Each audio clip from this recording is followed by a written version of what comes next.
வணக்கம்.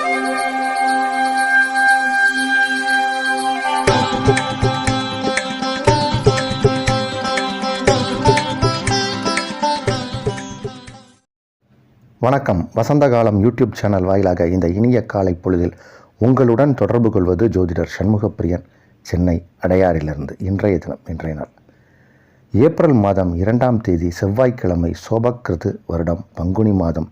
பங்குனி மாதத்தில் இது 20ஆம் நாள். இன்றைய நட்சத்திரம் பூராடம், இரவு 6:28 வரை. அதன் பின் உத்திராடம். திதி தேய்பிறை அஷ்டமி, பிற்பகல் 3:44 வரை. தேய்பிறை அஷ்டமி பிற்பகல் 3:34 வரை. அதன் பின் நவமி. யோகம் சித்த யோகம். ரிஷபராசிக்காரர்களுக்கு சந்திராஷ்டம தினம். நாளைய விசேஷம். நாளைய தினம் திருவோண விரதம். நாளைய விசேஷம் திருவோண விரதம். இன்றைய தினத்திற்கான ராகு காலம் பிற்பகல் 3 முதல் 4:30 வரை. யமகண்டம் காலை 9 முதல் 10:30 வரை. குளிகை நேரம் நண்பகல் 12 முதல் 1:30 வரை. இன்றைய தினத்திற்கான நல்ல நேரம், சுபகோரை நல்ல நேரங்கள் காலை 8 முதல் 9 வரை. நண்பகல் 12 முதல் 1 வரை. இரவு 7 முதல் 8 வரை. இன்றைய கிரக நிலவரம். இன்றைய கிரக நிலை: மேஷத்தில் குரு, கன்னியில் கேது, தனுசுக்குள் சந்திரன், கும்பத்தில் செவ்வாய் சனி, மீனத்தில் சூரியன் புதன் சுக்கிரன் ராகு.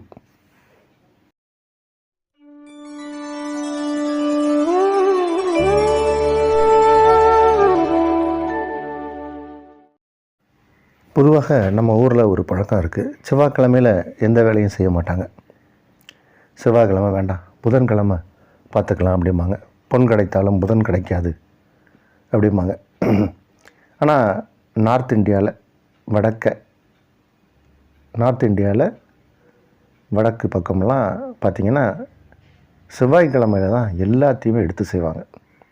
அங்கெல்லாம் பார்த்திங்கன்னா செவ்வாய்க்கிழமை திருமணமெல்லாம் நடக்கும். முக்கியமான அவங்களுடைய பிஸ்னஸ் ஆரம்பிக்கிறது, இன்வெஸ்ட்மெண்ட்டு, இது எல்லாமே செவ்வாய்க்கிழமை தான் நடக்கும். செவ்வாய்க்கிழமை தான் அவங்க ரொம்ப இம்பார்ட்டண்ட்டாக எடுத்து செய்வாங்க. அதை மங்கள்வார் அப்படிம்பாங்க. அவருக்கு செவ்வாய்க்கு மங்கள் அப்படின்னு ஒரு பேர் உண்டு, மங்களன் அப்படின்னு ஒரு பேர் உண்டு. அப்போது ஒரு மங்களன் அவர் ஒரு பேரை தாங்கியவர் எப்படி அவர் நமக்கு கெடுதலை பண்ணுவார்? செவ்வாய் பகவானை நம்ம இங்கே முருகனாக நினைத்து வணங்குகிறோம். அங்கே முருகன் அப்படிங்கிற இந்த வழிபாடு நம்மளுடைய தமிழ்நாடு, கொஞ்சம் ஆந்திராவில், கொஞ்சம் கர்நாடகாவில் இருக்குது. அதை தாண்டி நீங்கள் போயிட்டீங்கன்னா அங்கெல்லாம் விநாயகரை தான் வணங்குவாங்க. பெருசாக முருகனுடைய வழிபாடு இருக்காது. ஆனால் அதே அவர்கள் இந்த செவ்வாய்க்கிழமையை ஆஞ்சநேயருக்கான தினமாக எடுத்து கும்பிடுவாங்க. அவங்களுக்கு இந்த செவ்வாய் அப்படிங்கிறது மங்கள்வார் அப்படின்னு சொல்லக்கூடிய ஒரு விஷயமாக இருக்கும். ரொம்ப புனிதமான நாளாக எடுப்பாங்க. ஷேர் மார்க்கெட்டு ஹையாக வருதெல்லாம் செவ்வாய்க்கிழமை தான் இன்வெஸ்ட்மெண்ட் அவங்க நல்லா பண்ணுவாங்க. இங்கே நம்ம செவ்வாய்க்கிழமையை தவிர்க்கிறோம். உண்மையிலே இது தவிர்க்கணுமா அப்படின்னா நான் இது தவிர்க்க வேண்டாம் என்று தான் சொல்லுவேன். செவ்வாய்க்கிழமையில் செய்யலாம். அதுக்காக நம்ம இப்போ திருமணம் அந்த மாதிரியான விஷயங்கள், அந்த மாதிரி விஷயத்துக்கு போகலை. ஒரு 70% அதை தவிர்க்க வேண்டாம் என்பது தான் என்னுடைய கருத்து. அதே மாதிரி முருகன் ஆலயம் எல்லாரும் போகக்கூடிய ஒரு சூழ்நிலை இன்றைக்கி இருக்குது. கண்டிப்பாக போகணும் செவ்வாய்க்கிழமையில். அதாவது சில ஜாதகங்களில் செவ்வாய் யோகத்தை கொடுக்கும், சில ஜாதகங்களில் செவ்வாய் தோஷத்தை கொடுக்கும். உதாரணத்துக்கு கன்னி லக்னமாக இருந்து செவ்வாய் வலுப்பெற்று இருந்தால் அல்லது தோஷத்தை கொடுக்கும். அதனால் அந்த மாதிரி இருக்கிறவர்கள் செவ்வாய் தோஷம் அப்படிங்கிற ஒரு விஷயத்தை அடிப்படையில் கொண்டு தான் ஆகணும். ஆனால் என்ன லக்னக்காரர்களுக்கெல்லாம் பெருசாக பாதிக்காது. செவ்வாய் வலுவாக இருந்தால் தான் இடம், வீடு, வண்டி, வாகனம் இதெல்லாம் கிடைக்கும். சரி, அதில் ஏதோ நமக்கு ஒரு பிரச்சனை இருக்குது. வண்டி வாங்குறதில்ல, வீடு வாங்குறதில்ல, கார் வாகனங்கள்லாம் வாங்க முடியல, ரொம்ப கஷ்டமாக இருக்குது சார் அப்படின்னா நம்ம பிறவி ஜாதகத்தில் செவ்வாய் வலுவாக இருக்கான்னு பார்க்கணும், சுக்கிரன் வலுவாக இருக்கான்னு பார்க்கணும். இன்றைக்கி கோச்சார கிரக நிலையில் காலபுருஷனுக்கு 11ஆம் இடத்தில் செவ்வாய் லாபஸ்தானத்தில் வலுவாகவும், சுக்கிரன் உச்சமாகவும் இருக்குது. இந்த மாதிரி ஏதாவது ஒரு நிலைப்பாடு உங்கள் பிறவி ஜாதகத்தில் இருந்தால் அவங்கெல்லாம் பெரிய எஸ்டேட் ஓனராக இருப்பாங்க, காரு பங்களான்னு இருப்பாங்க. அந்த அளவுக்கு ஒரு வசதி வாய்ப்பு உண்டு. அது மாதிரி இந்த மாதிரி செவ்வாய் தொடர்பில் வரணும், சுக்கிரன் தொடர்பு வரணும், இந்த மாதிரிலாம் இருந்ததுன்னா அவங்க நல்ல வசதியான வாய்ப்பில் இருப்பாங்க, வசதியான வாழ்க்கையை வாழ்வாங்க. அதற்காக தான் நம்ம இந்த மாதிரி முருகன் வழிபாடெல்லாம் பண்ணுறோம் செவ்வாய்க்கிழமைகளில். உங்கள் ஜாதகமும் வலுவாக இருக்கணும் அப்படின்றது ஒரு பக்கம் இருந்தாலும், ஏதோ நமக்கு அதிலெல்லாம் குறைபாடெல்லாம் இருந்தால் தெய்வத்தால் அந்த விஷயத்தை மாற்ற முடியும். முருகனை வணங்குங்க, முருகன் ஆலயம் சென்று வாருங்கள். இன்று செவ்வாய்க்கிழமை சென்று வந்தால் நீங்களும் அந்த வசதியான வாழ்க்கை, வண்டி வாகனங்கள் அது மாதிரி நிலைக்கு நீங்கள் வரலாம். மேக்ஸிமம் செவ்வாய்க்கிழமை அவாய்ட் பண்ணாதீங்க. எந்த காரியத்தையும் எடுத்து செய்யலாம், பெருசாக ஒன்றும் பாதிக்காது. திருமண விஷயம் மட்டும் நம்ம தமிழகத்தில் நம்ம தேசாச்சாரம் அப்படின்னு ஒன்று இருக்குது. அவங்களுடைய பழக்க வழக்கங்கள் வேறு. அந்த திருமணம் மாதிரிய விஷயங்களை தவிர்த்துக்கலாமே தவிர மற்ற விஷயங்கள்லாம் செவ்வாய்க்கிழமைகளில் செய்யலாம், பெருசாக எதுவும் பாதிக்காது. இனி இன்றைய தினப்பலனுக்கு செல்வோம். மேஷராசிக்காரர்களுக்கு மிக மிக உயர்வான நாள். உங்கள் ராசி அதிபதி செவ்வாய், அவர் இப்போது 11ஆம் இடத்துல இருக்கார். 11க்கு உடைய கிரகத்தோடு இணைந்திருக்கார். அதனால் லாபங்கள் பன்மடங்கு வரும். ஆனால் 12ஆம் இடத்துல 4 கிரகம். எவ்வளோ பணம் வந்தாலும் அதற்கு இணையான செலவுகளும் இருக்கும். நிறைய செலவும் வரும். இப்போ செலவை கட்டுப்படுத்துறதுங்கிறது ரொம்ப இப்போ சிரமமாக இருக்கும். உங்கள் ராசிக்குள் குரு பகவான் அவர் அமர்ந்து 5, 7, 9 ஸ்தானங்களை பார்ப்பதால் ஆன்மீக சிந்தனைகள், கடவுள் வழிபாடு இதெல்லாம் இப்போ மேலோங்கி நிற்கும். இந்த 12ஆம் இடத்துல இப்போ சுக்கிரன் வந்து உச்சமாக இருக்கார். அவர் 7க்குடைய கிரகம் 12ஆம் இடத்தில் உச்சமாகிறார். இது வந்து ஒரு குறிப்பிட்ட ரொம்ப கொஞ்ச நாள் தான் இப்போ இருக்கார். இப்போ இந்த சுக்கிரன் வந்து உச்சமாக, இந்த உச்சமாக இருக்க காரணம் இந்த உச்சமாக இருக்கக்கூடிய இந்த நாட்கள்லேயே மிகப்பெரிய அதிர்ஷ்ட வாய்ப்புகள்லாம் உங்களுக்கு தேடி வரும். யாருக்கு? மேஷராசிக்காரர்களுக்கு. வண்டி வாகனங்கள்லாம் வாங்கக்கூடிய யோகம் உண்டு. சிலருக்கு பூமியால் லாபம் ஏற்படும், பெரிய தன லாபம் ஏற்படும். குறிப்பாக சொல்லணும்னா திருமண வாழ்க்கை ரொம்ப அமைதியாக இருக்கும், நலமாக இருக்கும், வளமாக இருக்கும். ரிஷபராசிக்காரர்களுக்கு மிக மிக யோகமான நாள். இதுகாலம் வரைக்கும் உங்கள் ராசிக்கு 10ஆம் இடத்தில் இருந்த உங்கள் ராசி அதிபதி இப்போது 11ஆம் இடம் வந்து அங்கே உச்சம் பெறுகிறார். சுக்கிரன் உச்சம் பெறும் இந்த நேரம் வந்து அமோகமாக இருக்கும். உங்களுக்கு எடுத்த காரியங்கள் எல்லாமே சிறப்பாக இருக்கும். நல்ல நல்ல சம்பவங்கள்லாம் நடக்கும். மகிழ்ச்சியான சம்பவங்கள், மகிழ்ச்சியான நிகழ்ச்சிகள் இதிலெல்லாம் கலந்து கொள்ளக்கூடிய ஒரு சூழ்நிலை ஏற்படும். திருமண முயற்சிகள் பலிதமாகும். குடும்பத்தில் வந்து நல்ல சுப விஷயங்கள்லாம் உங்களுக்கு நடக்கிறதுக்கான ஒரு வாய்ப்புகள் உண்டு. அந்த மாதிரி ஒரு பெரிய பெரிய யோகத்தெல்லாம் செய்யக்கூடிய கிரகம் இப்போ நடந்துக்கிட்டு இருக்குது. அதுலேயும் 11ஆம் இடத்துல 4 கிரகம். 2, 5க்குடைய கிரகம் இது வரைக்கும் நீச்சமாக இருந்தார். இப்போ இந்த நேரத்தில் வந்து சுக்கிரன் அங்கே உள்ளே வந்த உடனே அந்த நீச்சமாக இருந்த புதன் பங்கப்பட்டு இப்போ அது ஒரு ராஜ யோகத்தை உண்டாக்க போகுது. அதனால் ரிஷபராசிக்காரர்களை அடுத்து ஒரு 15-20 நாளைக்கு இந்த கிரகநிலை இப்படி தான் இருக்குது. கையில் பிடிக்க முடியாது. மிகப்பெரிய தன லாபத்தை பெறக்கூடிய நேரம் இது. நல்ல நாள். மிதுன ராசிக்காரர்களுக்கு இது காலம் வரைக்கும் உங்கள் ராசி அதிபதி 10ஆம் இடத்துல நீச்சமாக இருந்தார். இப்போது சுக்கிர பகவான் அங்கே வந்து உச்சம் பெறுவதால் நீச்சனாக இருந்த புதனுக்கு பங்கம் ஏற்பட்டு இப்போ அது ராஜயோகத்தை உண்டாக்குது. இப்போது 10ஆம் இடத்துல 4 கிரகங்கள். கருநாகமும் அங்கே இருக்கார். பெரிய அளவில் தொழிலில் ஒரு முன்னேற்றத்தை பார்க்கக்கூடிய ஒரு நேரம். தொழில் முன்னேற்றம் அபரிவிதமாக இருக்கும். உத்தியோகத்தில் ஒரு உயர்வு உண்டு. சம்பள உயர்வு, பதவி உயர்வு, இடம் மாற்றம், தேவைப்படக்கூடிய விஷயங்கள் எல்லாமே கிடைக்கும். உங்களுடைய தாய் தந்தையின் ஆரோக்கியம் சிறப்பாக இருக்கும். தாயாரின் உடல் ஆரோக்கியமாக இருக்கும். நீண்ட நாளாக குழந்தை இல்லைன்னு நினச்சிட்டு இருக்கிறவங்களுக்கெல்லாம் இப்போ குழந்தை பாக்கியம் கிடைக்கக்கூடிய நேரம். சுகமான நாள். கடகராசிக்காரர்களுக்கு இப்போது ஆரோக்கியம் சிறப்பாக இருக்கும். மறைமுகமாக தொந்தரவு கொடுத்துட்டு இருந்தவங்கள்லாம் இப்போ விலகி போயிடுவாங்க. எடுத்த காரியங்கள் எல்லாமே சிறப்பாக இருக்கும். நன்மைகள் அதிக அளவில் நடக்கக்கூடிய ஒரு நாள். குரு பகவான் தொடர்ந்து உங்கள் ராசிக்கு 2ஆம் இடத்தை பார்க்குறார். அதனால் தன லாபங்கள் அதிகமாக இருக்கும். மனம் மகிழ்ச்சியாக இருக்கும். உள்ளம் குளிர்ச்சியாக இருக்கும். நீங்கள் ஒரு ரொம்ப வெள்ளந்தியான மனிதர். எதையும் வெளுத்ததெல்லாம் பால் நினைக்கக்கூடியவர். உங்களுக்கு கண்டிப்பாக நன்மை தான் நடக்கும். இன்றைக்கி முருகப்பெருமானை வணங்குங்க, மேலும் நன்மைகள் நடக்கும். சிம்ம ராசிக்காரர்களுக்கு இது ஒரு யோகமான நாள். இதுகாலம் வரைக்கும் உங்கள் ராசிக்கு 7ஆம் இடத்துல 3 கிரகங்கள் இருந்தது. இப்போது சுக்கிர பகவான் 8ஆம் இடம் சென்று விட்டார். 7ஆம் இடத்தில் தனித்துனா 3 கிரகங்களுக்கு பதிலாக 2 கிரகங்கள். அந்த 2 கிரகங்களும் செவ்வாயும் சனி பகவானும் இருக்காங்க. இந்த செவ்வாய் சனி 7ஆம் இடத்தில் இருப்பது ஒரு விதத்தில் யோகம், சிலருக்கு இது தோஷம். உங்களுக்கு இது யோகம் கண்டிப்பாக. 7ஆம் இடத்தில் செவ்வாய் இருக்கும்போது இடம், வீடு, வண்டி, வாகனங்கள்லாம் வாங்கக்கூடிய சூழ்நிலை உண்டாகும். செவ்வாய் தான் பூமிக்காரகன். அப்போது பூமியால் யோகம், பூமியால் லாபம். விவசாயிகளுக்கு சக்கப்போடு போடும், அருமையாக லாபம் கிடைக்கும். நீங்கள் எதை விதைத்தாலும் அதில் அமோக லாபம், மகசூல் பெற முடியும். சரி, இப்போ நம்ம சிட்டிக்குள்ளே இருக்கோம், எனக்கு என்ன சார் கிடைக்கும் அப்படின்னா, சில பேர் கடை கட்டி வாடகை விடுவாங்க, காம்ப்ளெக்ஸ் கட்டி விட்டுருப்பாங்க, வீடு ஃப்ளாட்டுன்னு இருக்கும். இது மாதிரி இருக்கக்கூடியவர்களுக்கெல்லாம் இப்போது நிறைய பண வசதி வரும், வருமானங்கள் வரும். ஏதாவது பழைய ஃப்ளாட் வருது சார், சீப்பாக வாங்கி போட்டு ரெனோவேட் பண்ணி வாடகை விடுங்க சார் அப்படிம்பாங்க, சீப்பாக வாங்கிடுவீங்க. இந்த மாதிரியான ஒரு நிறைய வாய்ப்பெல்லாம் உண்டு. இன்றைக்கி அதற்கான யோகம் உண்டு. இந்த நாள் நல்ல நாள். கன்னி ராசிக்காரர்களுக்கு அமோகமான நாள், மிக மிக யோகமான நாள், பிரமாதமான நாள்.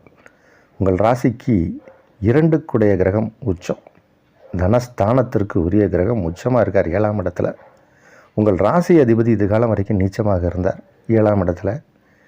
எப்போ சுக்கிரன் போய் அங்கே உட்கார்ந்தாரோ அப்போது நீச்சம் பெற்ற புதனுக்கு பங்கம் ஏற்பட்டு இது நீச்ச பங்க ராஜயோகமாக மாறுது. பெரிய அளவில் தன லாபத்தை பெற முடியும். தொழிலில் ஒரு முன்னேற்றம் ஏற்படும். தொழில் சார்ந்த முயற்சிகள் வெற்றியடையும். சில நல்ல மனிதர்களை சந்திக்கக்கூடிய சூழ்நிலை ஏற்படும். சமுதாயத்தில் ஒரு பெரிய மதிப்புக்குரிய மனிதர்களை நீங்கள் சந்திக்க நேரிடும். அவர்களுடன் நட்பு கிடைக்கும். பெரிய யோகத்தை பெறக்கூடிய நேரம் இது. துலா ராசிக்காரர்களுக்கு ராசி அதிபதி சனி பகவானோடு இணைந்திருந்தார்.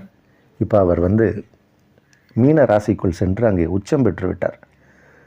துலா ராசிக்கு ராசி அதிபதி உச்சம் பெற்றாலே அது ஒரு பெரிய யோகம். பொதுவாக ராசி அதிபதியோ இல்லை லக்னாதிபதியோ வலுவாக இருக்கணும். அப்போ தான் அந்த ஜாதகம் நல்ல ஜாதகம், வலுவான ஜாதகம்பாங்க.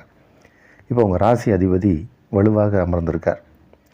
இந்த வலு அப்படின்னா என்ன செய்யும் அப்படின்னா, உங்களுக்கு என்னென்னலாம் வேணுமோ எல்லாத்தையும் செய்யும். உங்கள் தேவைகள் எல்லாமே பூர்த்தியாகும். நினைத்தது நடக்கும், கேட்டது கிடைக்கும். பிரமாதமான நாள், யோகமான நாள். தன லாபம், செல்வ செழிப்பு, சேமிப்புகள் எல்லாமே கிடைக்க போகுது. சேமிப்பு உயரப்போகுது. பெரிய லெவலில் யோகம். அதுலேயும் குழந்தையால் மகிழ்ச்சி, குழந்தை மூலம் ஆரோக்கியம், இந்த மாதிரியான, அதாவது குழந்தை மூலம் ஒரு மகிழ்ச்சின்னா நீங்கள் ஆரோக்கியமாக இருப்பீங்க சந்தோஷப்பட்டால். இந்த மாதிரியான ஒரு நல்ல விஷயங்கள்லாம் நடக்கும். பிள்ளைகளின் வளர்ச்சி முன்னேற்றத்தை பார்த்து நீங்கள் ஆனந்தப்படுவீங்க. வீட்டிற்கு நிறையா பொன் பொருள் ஆபரணங்கள்லாம் சேரக்கூடிய நேரம். தங்கம் வீட்டுக்கு சேரும். தங்கம் இது வரைக்கும் தங்கத்தை கொண்டு போய் சில அடமான கடைகளில் வச்சுட்டு ரொம்ப வட்டி கட்டிட்டு உட்காந்துருப்பாங்க. அதெல்லாம் இப்போ வீட்டுக்கு தங்கம் வர ஆரம்பிச்சிடும். புதுசாக தங்கம்லாம் வாங்குவீங்க. தங்கம் தங்கும் நேரம். இந்த நாள் நல்ல நாள். விருச்சிக ராசிக்காரர்களுக்கு அருமையான நாள். உங்கள் ராசிக்கு 2ஆம் இடத்தில் சந்திரன், குரு பார்வையில் சந்திரன். இது ஒரு யோகம். 7க்குடைய கிரகம் உச்சம். எப்படி இருக்குது பாருங்கள் கிரக அமைப்பு. ராசி அதிபதி 4ஆம் இடத்தில். ராசி அதிபதி 4ஆம் இடத்துல கேந்திரஸ்தானம் பெற்று வலுவாக இருக்கார். பாக்யாதிபதி 2ஆம் இடத்தில் குரு பார்வையில். இப்படியெல்லாம் பார்த்தோம்னா 7க்குடைய கிரகம் உச்சம். எப்படி பார்த்தாலும் இந்த நாளை பொறுத்த வரைக்கும் யோகமான நாள். தொழில் ஸ்தானாதிபதி, அதாவது உங்களுக்கு கர்மகாரகன்னு சொல்லக்கூடிய கர்மஸ்தானத்துக்கு உரிய கிரகம், அவரும் உங்கள் ராசிக்கு 5ஆம் இடத்துல இருக்கார். எந்த விதத்தில் பார்த்தாலும் இந்த நாளை பொறுத்த வரைக்கும் அதிக நன்மைகளும் யோகங்களும் நடக்கக்கூடிய நாள் விருச்சிக ராசிக்காரர்களுக்கு. பெரிய அளவில் நன்மை நடக்கும். அதுலேயும் திருமணம் சார்ந்த விஷயங்களில் முயற்சி செய்தால் இப்போ திருமண வரன் அமையும், நல்ல வரன் அமையும். இஷ்டப்பட்ட இடத்துல உங்களுக்கு வரன் அமையும். நீங்கள் ஆசைப்பட்ட மாதிரி குடும்ப வாழ்க்கை அமையும். குடும்பம் மகிழ்ச்சியாக இருக்கும். திருமணம் ஆனவர்களுக்கு இப்போது குழந்தை பாக்கியம் ஏற்படக்கூடிய நேரம். ட்வின்ஸ் பிறக்கும், ரெட்டை குழந்தை பிறக்கும். அந்த மாதிரியான ஒரு நேரம் இருக்குது. அருமையான நாள். தனுசு ராசிக்காரர்களுக்கு சந்திர பகவான் ராசியை கடக்கக்கூடிய இந்த நேரத்தில் சுக்கிர பகவான் போய் உச்சமாகிறார். சுக்கிரன் உச்சமாகிறது தனுசு ராசிக்காரர்களுக்கு அவ்வளோ நல்ல பலனை செய்யாது. சிலருக்கு உடல் உபாதைகள் ஏற்படலாம், கொஞ்சம் கவனமாக இருக்கணும். அதனால் இந்த உடல் சம்மந்தப்பட்ட விஷயங்களில் கொஞ்சம் எச்சரிக்கையாக இருக்கணும், ரொம்ப கவனமாக இருக்கணும். சிலருக்கு கடன் வாங்கும் எண்ணம், கடன் வாங்கலாமா அப்படிங்கிற ஒரு ஆசை இதெல்லாம் தோன்றும். தேவையில்லாமல் போய் கடன் வாங்குவாங்க. அவசியம் இருந்தால் கடன் வாங்கலாம், அவசியமே இல்லாமல் கடன் வாங்கிட்டு வட்டி கட்டிகிட்டு இருக்கக்கூடாது. இந்த கிரகநிலை ஒரு 20 நாளைக்கு இருக்குது. ரொம்ப எச்சரிக்கையாகவும் கவனமாக இருக்கணும். ஒரு சுமாரான கிரக அமைப்பு தான் உங்களுக்கு இப்போ இருக்கக்கூடிய சூழ்நிலை. கவனம் கவனம் கவனம். மகர ராசிக்காரர்களுக்கு உங்களுடைய முயற்சி ஸ்தானம்னு சொல்லக்கூடிய 3ஆம் இடத்துல 4 கிரகங்கள். புதன் நீச்சமாக இருந்தார், அவருக்கு இப்போ பங்கம் ஏற்பட்டு ராஜயோகம் ஏற்படக்கூடிய ஒரு நேரம் இது. சுக்கிரன் இது காலம் வரைக்கும் 2ஆம் இடத்துல இருந்தார், இப்போ 3ஆம் இடம் சென்று விட்டார். சுக்கிரன் ஒரு யோகத்தை செய்யக்கூடிய கிரகம் உங்களுக்கு. அவர் இப்போ உச்சமாக இருக்கார். இந்த சுக்கிரன் உச்சமாக இருக்கிற நேரம் தான் நிறைய பேருக்கு திருமண விஷயங்கள் தடைப்பட்ட நேரங்கள் இப்போல்லாம் சரியாகும். தடைகள் எல்லாம் உடைக்கக்கூடிய நேரம். தடைகள் உடையும். நீங்கள் தொழிலில் ஒரு தடை இருக்குது அப்படின்னா அந்த தொழில் தடை முடங்கி இதெல்லாம் உடஞ்சிடும். நிறைய வரன் பார்க்குறாங்க, ஃபிக்ஸே ஆக மாட்டேங்குது. நாங்கள் பார்த்து எங்களுக்கு ஜோஷியர் ஓகேங்கிறாரு, அவங்க சைடு ஓகே சொல்ல மாட்டேங்கிறாங்க.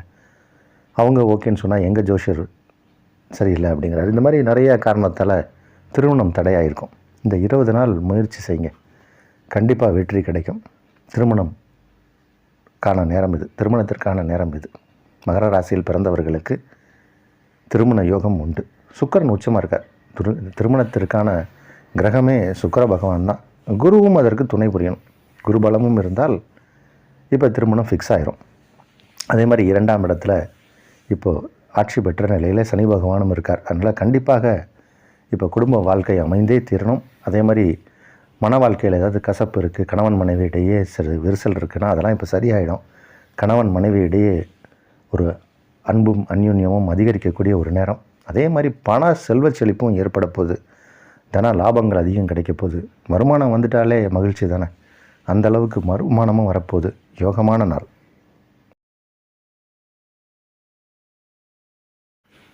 கும்பராசிக்காரர்களுக்கு யோகமான நாள், மிக மிக யோகமான நாள். ராசிக்கு 2ஆம் இடத்துல புதன், சுக்கிரன், சூரியன், ராகு. பெரிய அளவில் தன லாபங்கள், வருமானம் கொட்டுன்னு கொட்ட போகுது. அந்த அளவுக்கு வருமானம் வரப்போகுது. லாபஸ்தானத்தில் சந்திரன். பொதுவாகவே சந்திரன் லாபஸ்தானத்துக்கு வரும்போதே நிறையா பணம் வரும். தனக்காரகன் லாபஸ்தானத்தை பார்க்குறார், அதுவும் சந்திரனை பார்க்குறார். 2ஆம் இடத்துல சுக்கிரன் உச்சம். கேட்கவா வேணும்? 4 கூடிய கிரகம் 2ஆம் இடத்துல உச்சமாக இருந்தால் இடம், வீடு, வண்டி, வாகனங்கள்லாம் வாங்கக்கூடிய யோகம் ஏற்படும். நிறைய பேருக்கு லக்ஸுரியஸான ஒரு கார் வாங்குவாங்க. அதற்கான சூழ்நிலை இருக்குது. கும்பராசிக்காரர்களை கொஞ்ச நாளைக்கு கையில் பிடிக்க முடியாது, அந்தளவுக்கு யோக பலன் இருக்குது. நீங்கள் நினைத்தது எல்லாமே நடக்க போகுது. இந்த நாள் நல்ல நாள். மீனராசிக்காரர்களுக்கு உங்கள் ராசிக்குள் இப்போ சுக்கிரன் வந்திருக்கார். 10ஆம் இடத்துல சந்திரன், 12ஆம் இடத்தில் செவ்வாய், சனி, 2ஆம் இடத்தில் குரு, 7இல் கேது, ராசிக்குள் ராகு. இப்படி ஒரு கிரகமைப்பு. இந்த கிரகமைப்பு பல ராசிக்காரர்களுக்கு நன்மை செய்தாலும் உங்கள் ராசிக்கு கொஞ்சம் கெடுபலன்கள் உண்டு. கவனமாக தான் இருக்கணும் மீன ராசிக்காரர்கள்.